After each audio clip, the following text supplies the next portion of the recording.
Today I'm going to be working on some cube steak. Now this is venison cube steak. I haven't done a lot of cube steak, so this is going to be a little bit of trial and error here today. See how 4 pieces do. To cook for 5 minutes at 370 degrees. I'm going to do that on each side and see how those come out. Sitting in salt for about an hour. Cube steak's a real thin piece of meat, so you don't want to cook them too long. Alright, so after 5 minutes,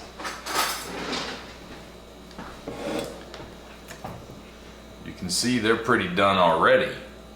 So I may not need to go a full 5 minutes on the other side. Let's take a look at one. So you can see a little bit of red still inside there. I really don't think it needs a whole 5 minutes. I'm gonna put it in for 3 more minutes. So we'll see how those finish out with 3 extra minutes and be back. There we go. So we got 8 minutes total here. Let's take a look at this piece we already cut some. Where to go? There it is. Because these tend to overcook really quick. Still got a little bit of pink in there. I'll try it again on this one. I'm gonna do 4 minutes on each side this time. See how they do with 4 minutes exactly on each side. You know, cooking them longer and then cooking them a short time doesn't necessarily translate into the same amount of time. So let's try 4 minutes and then we'll flip those and do 4 more minutes and see how they work out. But so far, this first piece at 5 minutes and 3 minutes came out perfect. I always overcook these, so for them to come out this good, I'm really happy with that. Come out great. Really tender for such a lean cut of meat. Yeah. Let's see if we can get a better look at that.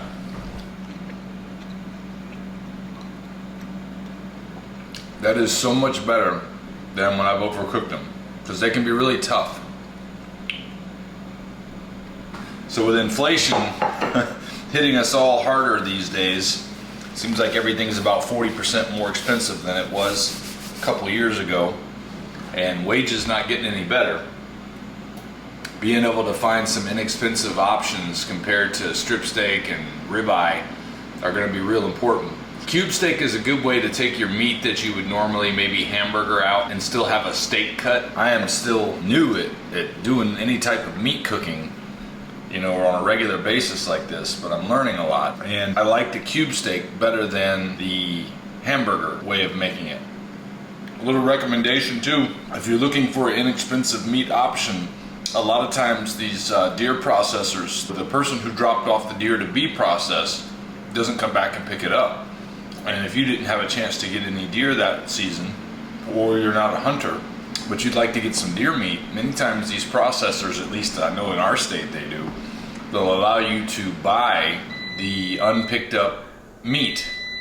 Now it's not as preferable to me as a hunter because I want to know that it was shot in such a way that it didn't damage any of the meat, that it was a healthy animal. I just like to be a little bit more in touch with what I'm eating, but I did buy a couple of deer from the processor, and so far a lot of hamburger meat, a lot of cube steak, but it's been pretty good.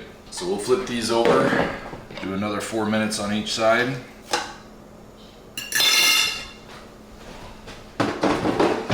All right, here we go. Let's see.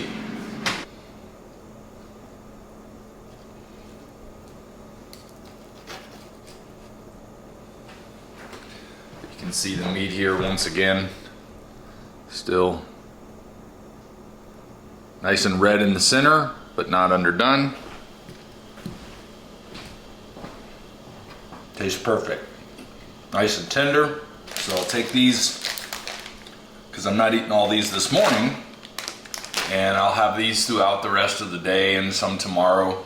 And since, like I say, since my family's eating a lot more meat, this is going to help us save on the cost of eating and still get the protein and nutrition that we want from our lifestyle of carnivorous eating. So cube steak in 8 minutes at 370 degrees, 4 minutes on each side.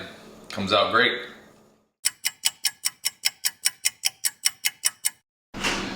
It's funny, I was just I was just checking out this book a friend of mine gave me today at church, Carnivore Code. So my thanks to Luke Mitchell for giving me this book today at church, The Carnivore Code by Paul Saladino. I've seen some of Saladino's stuff, but not a whole lot. But I found this one little sentence very interesting. The food we eat is the key determinant in whether we take the path toward obesity, brain fog, and fatigue, or the path toward optimization. And that's exactly how I feel doing the lion diet. Now I read in there he talks about a more nose to tail approach than what I've been doing. And that's what I plan to do with the half cow that I've ordered from Miles Moore at Big Mo's Cattle, is that we're gonna mix in all those organs with the hamburger meat so that we can try a more nose to tail approach, and maybe I'll try some of the other recipes he talked about, like cow's tongue and marrow of the femur bone. All right, let's see where we are now. Still in the 120s range. Let me see how it looks. Oh, it needs it. We'll do 3 more minutes because that was definitely underdone. So she did 15 minutes and I pulled it out a little bit early and it was 159 degrees. And then we do one for 10 minutes and then 3 more minutes and it's still only 122-ish. So a lot of people have been asking for the times on the cooking times on these steaks, and this is one of the reasons why I've been saying it's kind of hard to judge. You're gonna have to get used to checking temperatures, but you get a kind of a rough idea with some of these, but sometimes it's just crazy. Like this has been 16 minutes already, and it's probably gonna come out less than the other one did at 15 minutes straight through. Let's see. Now it'll be 159, who knows? Try 178. I don't understand. You go from not being done to being overdone according to the numbers, but then look at the meat. This is a good medium cook, I would say, myself, but the temperature says otherwise. 152. 142. Maybe that's what has something to do with the fact that you should let them sit for 10 minutes before you cut them up like I did. But the consistency's perfect.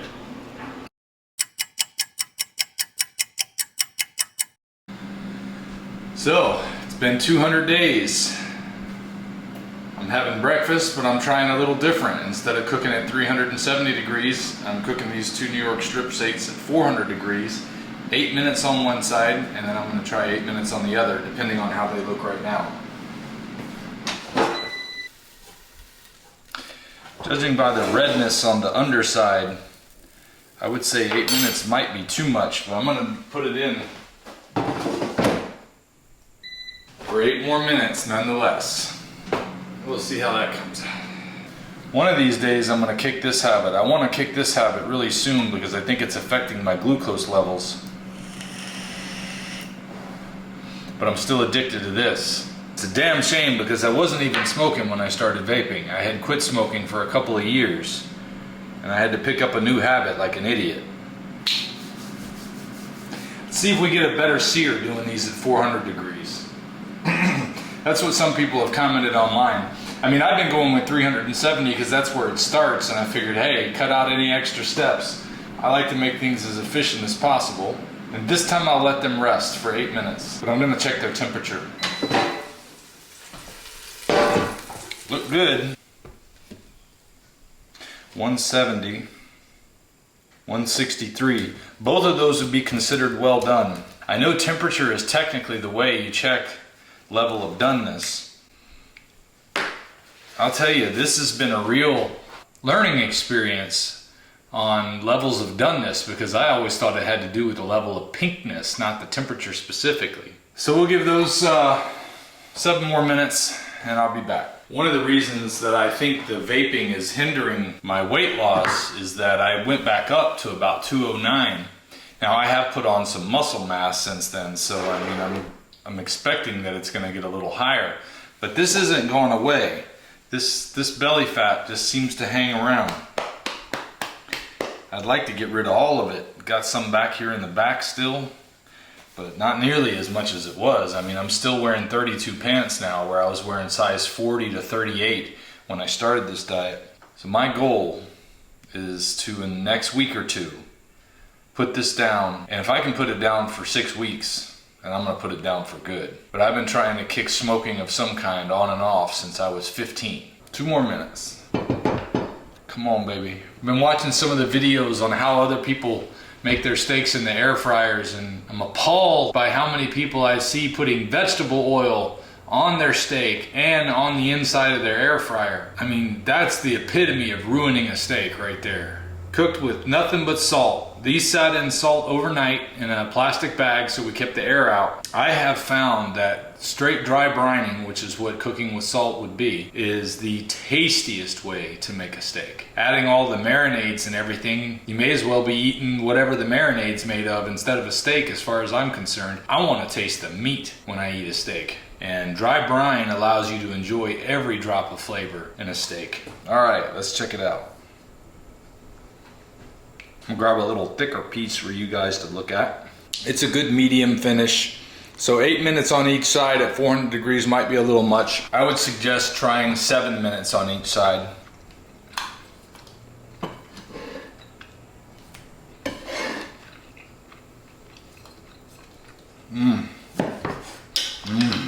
These came out really good at 400 degrees though. They're just a little bit overdone for my flavor. Alright, I had made this chuck roast about 5 or 6 days ago, and I've been reluctant to eat it because of the difficulty with these fake crowns. But I soaked it for about an hour in sparkling water just because it was there. I thought I'd give it a try. I don't know if it would soften it up or something or not. Who knows? I'm crazy. I experiment with all kind of nutty stuff. But I added a little bit of salt to it, and then I reheated it in the microwave for 3 minutes, still in the water. Let's see if I can do this for lunch today with my fake crown still in. The knife is not making it look easy. Let's try a small enough piece. I may have to wait till it cools down some. Let me see. It's doable. It doesn't help that it was overcooked initially either. Because it's so thin, it's so easy to overcook a thin cut of meat. So this is going to be my lunch today.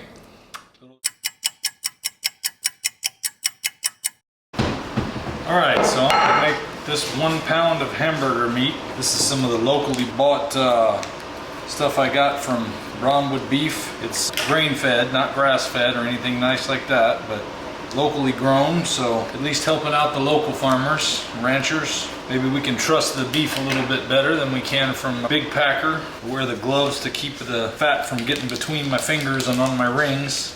Yeah, I want to get all this meat out of here. I don't want to be leaving all this meat behind. There we go. All right, let's put some salt on this puppy.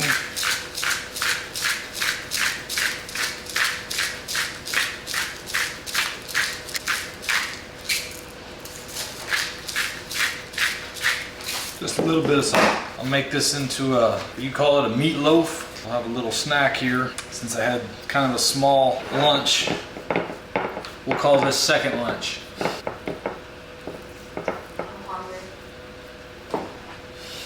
So we'll leave that on 370. I'm gonna put it in for 10 minutes and flip it over. 370 on both sides, 10 minutes each time. So 10 more minutes should be plenty here based on what I'm seeing already. All right, almost done here. Let's rinse this off. 141 degrees. Now that's good enough for medium rare to medium usually. Let's see what we got here. Goodness, it's just spilling out. I don't think it's gonna be ready. It needs a little while longer. And I figured it would have been done by now. Put it in for 6 more minutes. See how that does. Hopefully we're ready because I'm hungry. So that's what it does to a pound of meat. Real good on the outside, a little pink on the inside, but not underdone. You can see that. It's got a little bit of pink in there, but it's not uncooked. This is good. Hamburger is always best right out of the fryer. Don't really care for reheating hamburger. Usually comes out tougher, drier, just not as good. There we go. 1 pound of hamburger meat. Did I flip them all over? I don't know, I can't remember. When you say it's about medium, I mean temperature wise it's well done. How strange. I gotta figure out this damn cooking thing one of these days. I'll just play Yahtzee while I wait. Less than a minute. I can hardly wait. Just a little bit of salt. Okay. Just a lot of salt. A little less salt. Do you have any of that pizza? No. Good girl. I had 2 Reese's peanut butter cups. Bad girl.